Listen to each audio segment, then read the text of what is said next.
steps in for Njoku at Baltimore. Another division game, a game they really have to win for Cleveland. So those are the three that stick out to me. I think that for the fantasy owners out there with George Kittle, should be just fine this week if you're streaming a tight end. George Kittle, Y.A. Kittle. Mr. Kittle, oh man, those Niners. He has been a big disappointment. So many other tight ends have outperformed him so far this season. It's really pissing me off. Yeah, I mean, things are making you really mad lately. Okay, so I'm an angry little man. Okay, you are. You're like a leprechaun. I know I'm a fantasy guy. I know I'm probably stepping out of line here, but I know also that we're probably running out of time, and I wanted to get a little bit of Packers-Eagles stuff in. We are not running out of time, Dillon. No, we have plenty of time. Great, good, great. Do you want to do the preview stuff? Let's do it, brother. Let's open up this preview for Week 4. Whatever you were about to say, go with it. Well, I took notes, okay, and the things that scared me the most about the Eagles going into this game Thursday night at Lambeau Field. And, I was listening to some podcasts, I was reading some articles. So obviously, on our post-game show Sunday, we had talked about the Lions-Eagles game, and I said there was 9 drops. Correction, there were only 7 drops. Still. Which being... Yeah. No, that's a correction. There were 7 drops credited by one affiliation of statisticians, and the other crop had 9. So there's like a 50-50 split. So it's 7 or 9, averaged out 8 drops. Well, there you go. So don't call me a liar. Maybe I just had my sources confused. But yeah, 7 drops, and the last of which was our Sega-Whiteside. Hits him right in the hands, and of all the DB was right in front of him, a tough catch. But for a guy who was drafted because he made contested catches on the reg in college, that was just disappointing. The reg. Stuck out. Yeah, exactly. As the kids would say, I'm hip. And then you had Matt Collins, who, he came through on a few big plays, but also had a few offensive pass interference calls. He can't separate without pushing off, apparently. Aguilar came through in a big way, had the devastating drop along the sideline that would have been the go-ahead touchdown, but still, big effort on the other touchdown where he did like 2 spin moves, and he spun all the way like Tasmanian Devil to the end zone. And, yeah, sorry, I got off my thing on the 7 drops. You can't have that in Green Bay, because Aaron Rodgers is much more apt to take advantage of those opportunities than Matt Stafford was. Another note I have, in 3 games thus far in the NFL, the Philadelphia Eagles as a team have 3 interceptions and 2 sacks. Okay? The stat I heard on the podcast was that 22 individual players in the league have more sacks than the Eagles' entire roster. So, again, maybe Matt Stafford doesn't take advantage of those opportunities, but Aaron Rodgers will.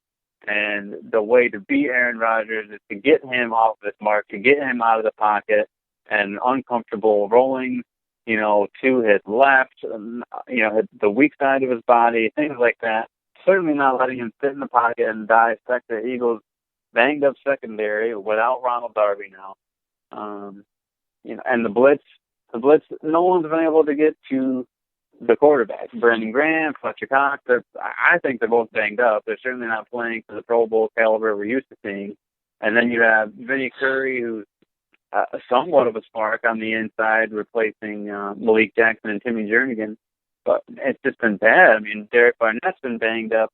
And Deshaun Hall, who had 3.5 sacks in the preseason, who looked great, has now just been activated. So I would love to see him get some snaps in the Green Bay game, because, man, if we don't start getting some pressure on these quarterbacks, especially A-Rod, it's going to be ugly, and we don't have home field advantage. So curious to see what you guys have to say to that as far as, how much Aaron's been pressured overall this season. I know Carson has 7 sacks to his name, thus far on the season. So, I mean, what do you guys think about how the projection stacks up and things like that? Better front just this season alone, Dillon. Just quick questions. Better front defensively this season, first 3 games. Denver Broncos, Philadelphia Eagles. It has to be the Broncos. It almost has to be, because I guarantee they have more sacks. And, you know, at least they're pressuring the quarterback. I don't even think there's been pressure. And here's the problem. And Aaron was completely clean. He was accredited, the line was accredited with 0 sacks and 0 QB pressures given up for 60 minutes of football. I don't think I can remember a time. And I'm going to tell you right now, it's only going to get better. I'm not saying it's going to be like that every week, but it's only going to get better. And this offense still hasn't figured themselves out. Look, Dillon, I'm going to be honest. This game, when we talked on the post-game show, I thought there would be I thought they held out some guys kind of like being concerned on a short week early in the season, which made sense to me. Like, it's not that you're trying to like throw in the towel, but you're better off to try to heal some guys up to 85-90% and have them continue the season than to keep rolling them out there at 60%. You know what I mean? Like, and so I felt like this game to me was a bounce back. So then, until I think I was talking to Dave yesterday, I believe it was, I was telling Dave, like, I was trying to like say, I think the Packers are going to lose this game. I think this is a game where they just lose it. But the problem I started having is that was based on like their like an old concept of their defense. So then I thought I was trying to get to a number, right? Because I had 2 problems when I was thinking about this game, Dillon, fundamentally. When it came down to score, it was the belief that I still believe if I thought the Packers were going to lose, I felt that they were going to lose, but their offense was still going to take that next step like they have been the last 3 weeks, right? And so I figured my score for them this week was breaking the 30-point barrier. And then I thought, well, then if I have them losing, that means that they have to give up more than 30. I honestly, and I'm not trying to be a homer here, watching this defense both on tape and live on TV and the games over several times, I couldn't do it, Dillon. I couldn't give you guys 20 points. And it's not because you don't have the ability, this or that.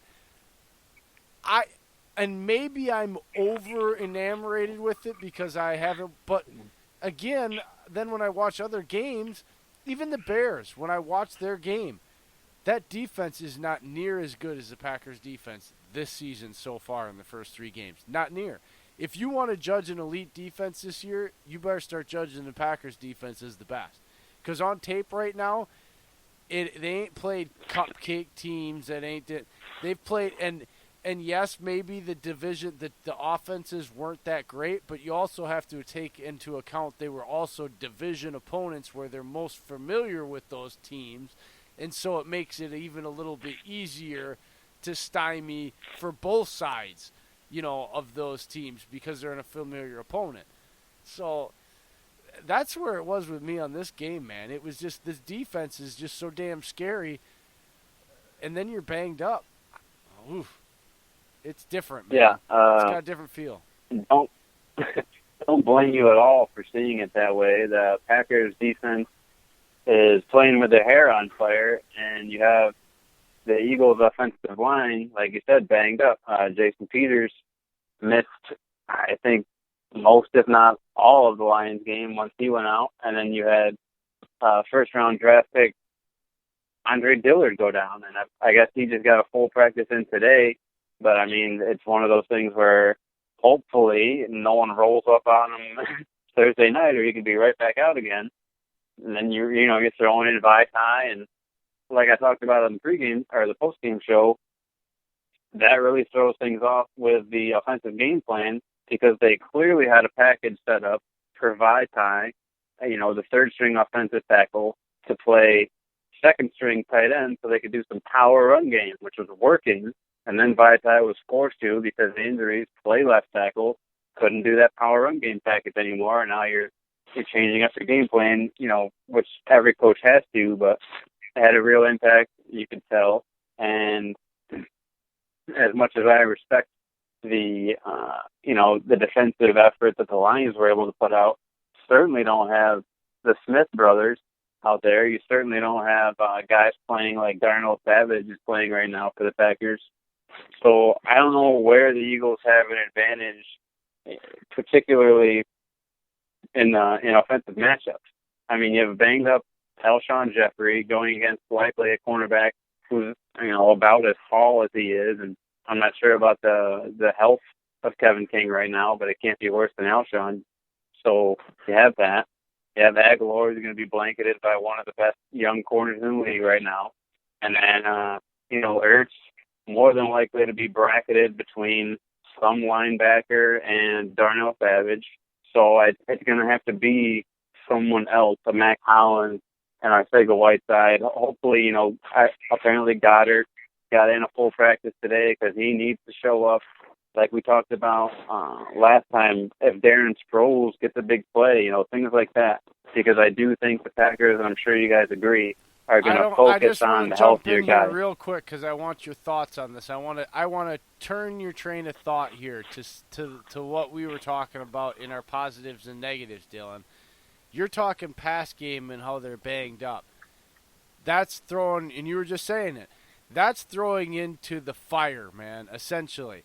There's only one crack right now, and they may fix it this week. Who knows?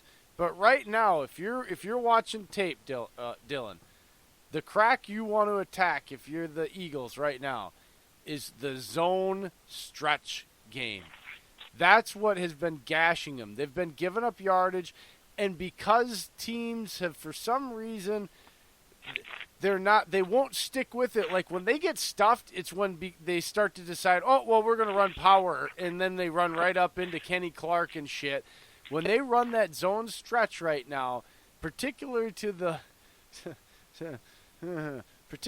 side of the field where two players are that Dave and I have noticed on there, there's high success. So I think